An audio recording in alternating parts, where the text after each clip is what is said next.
Hey guys, I'm jumping into D2 just to go over some mechanics that really made this game over the top and really shine. And these mechanics I really wish that Blizzard would implement into D4 to make D4 an amazing game. So, first of all, I want to talk about the expansion. We know the expansion is coming out later this year, and we know it's going to be in Kurast, which is Act 3 in D2. That was when we first saw Kurast. I think that's the only time we've seen Kurast.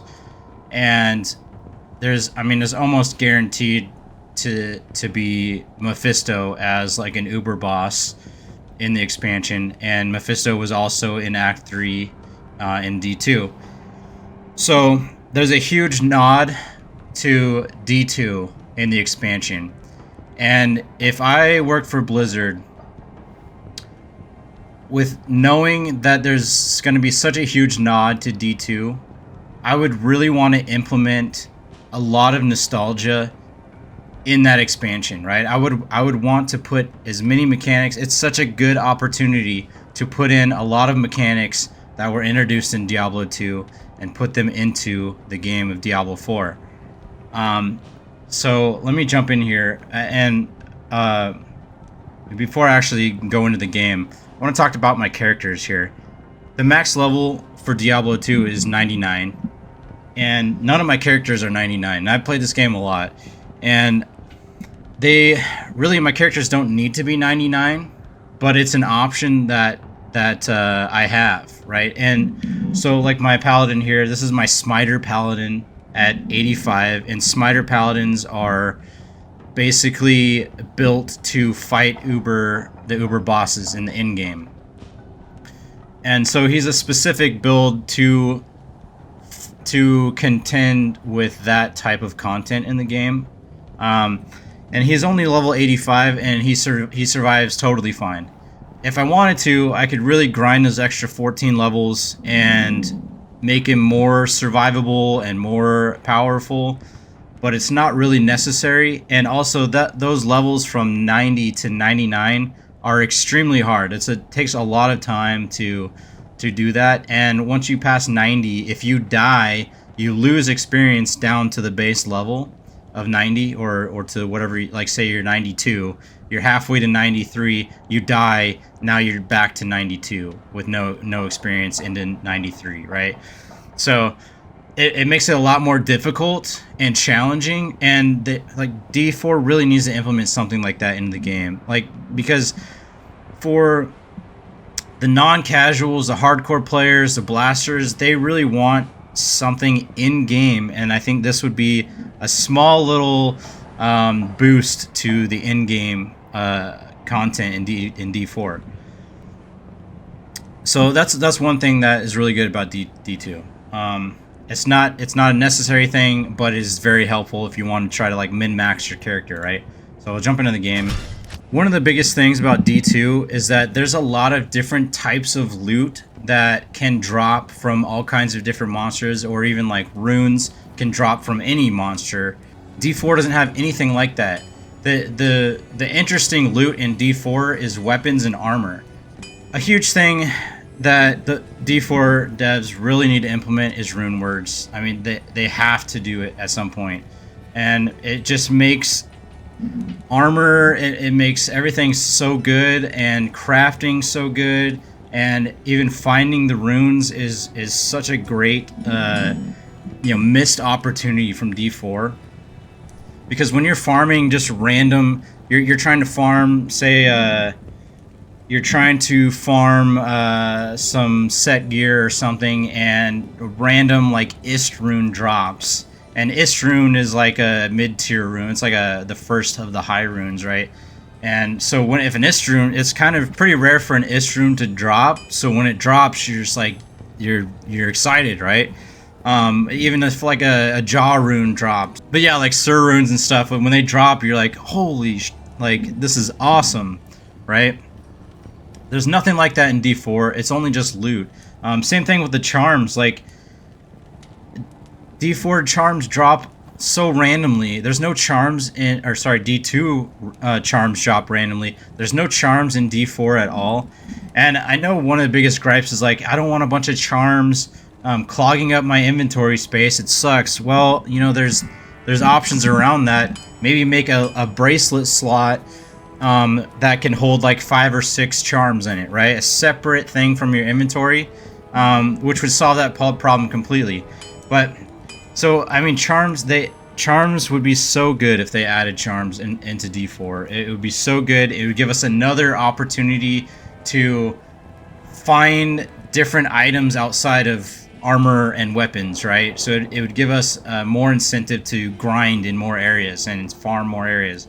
Same thing with the runes. Like we would want to farm more areas so we can get more runes to drop. Another thing about the armor in D2 is that the best armor isn't necessarily like set gear armor or like legendary armor or whatever you want to call it. You know, the gold titled armor, right? Some of the best gear is Rune Words, which comes from, you know, the base armor to make a rune word is just a gray armor, right? This is socketed, so when it drops, it falls on the ground gray, which is, you know, there's gray items in D4 and white items also, and this gives you an incentive to keep the lower tier items because they can potentially be some of the best items in the game when you craft and make a rune word out of it, right? So this solves a problem with low tier armor being just the only thing you do is salvage it, right, in D4. So that would be a huge fix for that issue.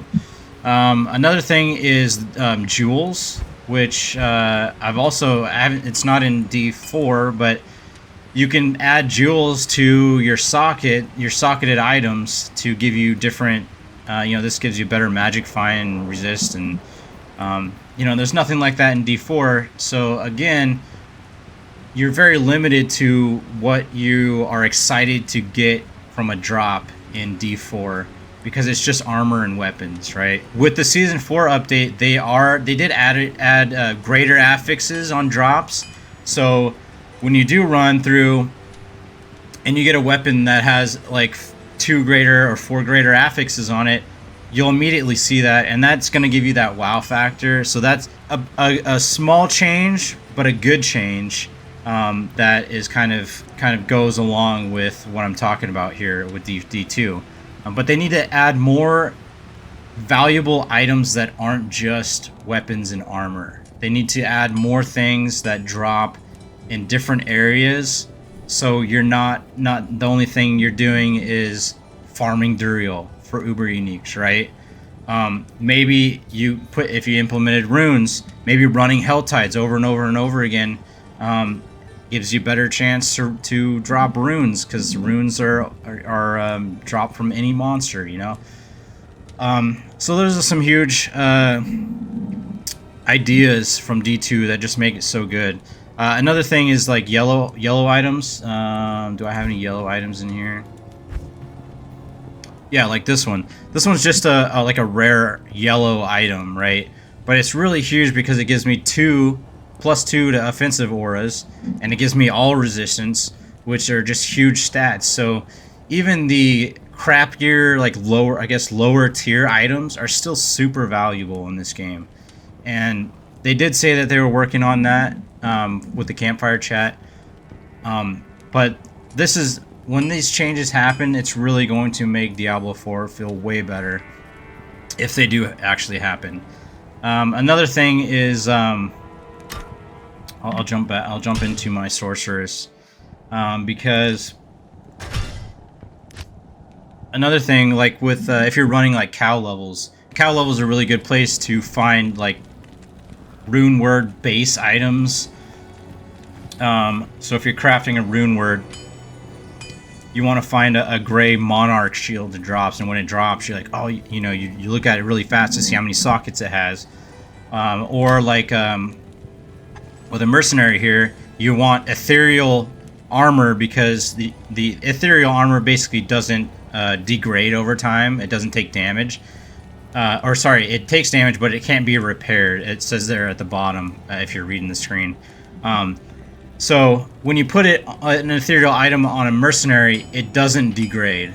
And also ethereal items are their stats are boosted, right? So it's kind of like a give and take. So your stats are boosted, but when it breaks, it can't be repaired. It's a broken weapon. But you can throw it on your mercenary, and those stats really benefit your mercenary.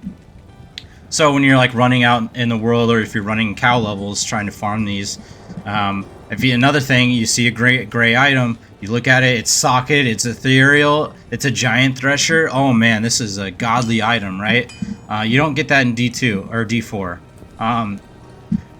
So yeah, I mean, these are some simple ideas that could really boost the fun and incentive of D4. And I think the developers really need to add, I would say, really focus on rune words and runes. If I were to have to pick one thing, right? I think increasing the level and making that level, increasing. So we're at level 100 now. So say the expansion comes out, they add like maybe the level cap at 110, right? And make those 10 levels just extremely hard to get, but also give you the Paragon so you can add like maybe an extra board to your character, right? So that would give you incentive to really grind those 10 levels and make it really difficult, because so the hardcore players have some in-game content, and make it to where, if you're level 100, you're totally fine. You don't need that extra Paragon board or whatever. But if you really want to min-max your stats, then you really want to grind those extra 10 levels and make it so where if you die, you lose your experience for that level. Just to make it more harder. And with Blizzard's ideology right now is that they think that players just want everything obtainable. They want to give their players everything. That's not what makes the game rewarding. It's rewarding when you're grinding, and finally that jaw rune drops. That's rewarding, and there's nothing like that in Diablo 4. And they're really catering to casual players, and that's fine, but they really need to add those rewarding items in the game. So yeah, I mean, I can rant on and on about this, but I think that the expansion is such a good opportunity since we're going back to Kurast. And since we're seeing Mephisto, it's such a huge nod to D2. Add rune words, add some more stuff, implementations from D2 into the expansion. I'm just ranting at this point. So if you like this video, thank you. Let me know what you guys think.